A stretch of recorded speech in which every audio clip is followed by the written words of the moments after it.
rack of beef short ribs that I'm gonna smoke for my pho.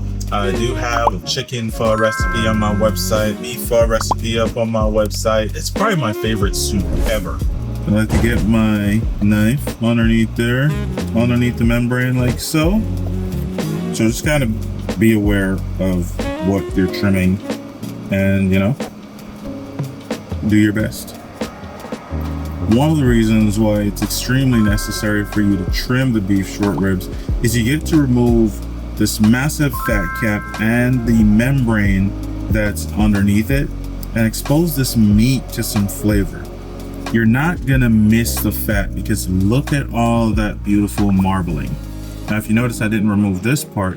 It's almost all fat right here. It's going all the way down to the bone. So this is like a part of the meat. So I'm not gonna dig into this whole thing. There's one section that has a clear fat cap, and then there's another section that the fat is all the way into the meat.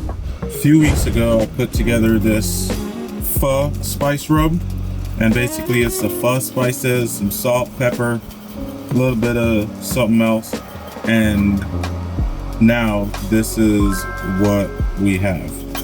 So the dry spice packet that comes in the little bag to make the pho broth at home, that's what I use to make this seasoning here. Well, salt, little chili flakes, some chili powder as well. Now we're gonna smoke this, and then I'm also gonna show you guys how we put together the pho from scratch. So I'm gonna use these beef shank bones for my pho broth, but this is something that I noticed. So I'm gonna roast these in the smoker right now to get the bone marrow out. I noticed when I use the bones with the marrow, you know, it makes my broth like extra fatty. So there's a lot of nucleo on top. I'm trying to avoid a lot of that today. So I'm roasting them. I'm gonna scoop out the bone marrow, and I think I want to make like a bone marrow butter. Just a little bit of salt and pepper. You didn't even need the seasoning on there, but I'm gonna throw them on the smoker now. Weber sear wood set to 250 degrees. We've got our beef ribs down there, shanks up top.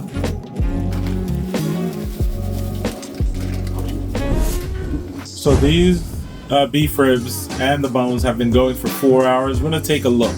When I tell you guys that I don't spritz, I don't open the smoker, this is for real. This is the first time I'm gonna take a look, and you guys are gonna get to see too.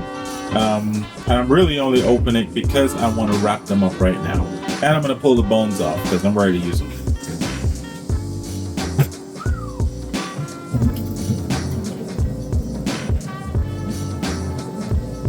Let's go, baby. So we got a stick and a half of butter.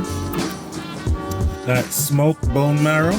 Now these bones, we just got the bone marrow out of it, so now the bones still have a lot of flavor, plus the added smokiness for the beef broth that we're gonna make. Our fresh herbs, we got cilantro, basil, and oregano. I also made a little homemade Italian seasoning. Guys, you don't gotta buy Italian seasoning. You can just make it at the house. You already know what's in there. Just make it. Salt, cracked pepper.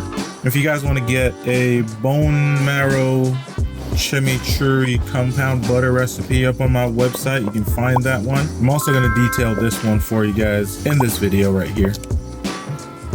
Smoked bone marrow compound butter. And that's what the seasonings are looking like right now. Decent bark on there. This is gonna add a really good contrast to the pho, and really that's the point of this. I could have just, you know, boiled it like traditional, but I like adding the smoked element to the pho. I've done this before. I have a YouTube video already uploaded. So we're just gonna let this continue to go for another 2.5 hours or so, and then we'll check for tenderness.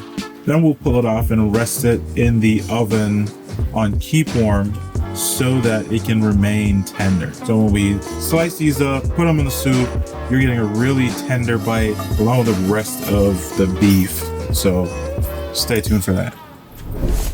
So now we're gonna start our pho broth, and we're gonna get our boiled and rinsed beef bones. I'm using just some beef neck bones. Why do they do that? And why do I continue to boil and rinse the bones for my pho? Short answer, this is what ensures that your broth is clear when you're using fresh bones. So if you're using fresh bones and you notice that your broth is cloudy, try it. Boil them, just boil them for a short period of time, for about 1 or 2 minutes. Boil some of that residual blood and meat juice and all of that.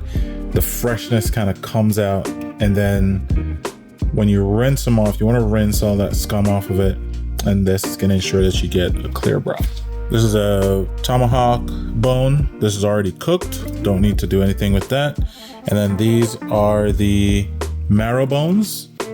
Took the bone marrow out, so that's going to reduce the fattiness of the pho broth. Our charred up onions, some charred ginger, and some roasted garlic. Pho spice bag.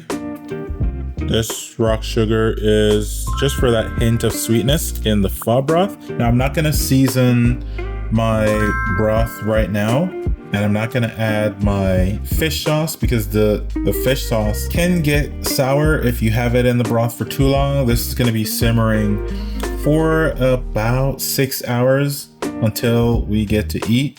So stay tuned. We'll show you guys what this looks like in a little bit. My pho broth is in progress, and I just wanted to show you guys real quick like what the broth is looking like. So remember, we cleaned off the bones, we rinsed and scrubbed the bones, the fresh bones. The marrow bones, we roasted it and removed the marrow so we have less fat. So look at my broth. It's coming along really nice. There's not a lot of fat. You can see a little bit right there. All right, a little bit around the edge, but that's kind of like acceptable. Broth is looking really, really pretty right now. Real clear. So right now we're gonna check these. They're not as tender as they could be. I'm gonna stick it in the oven on the lowest temp my oven will go. My oven will go to 170. That's fine, that's low. And this should finish in the next couple of hours, and then we'll be okay.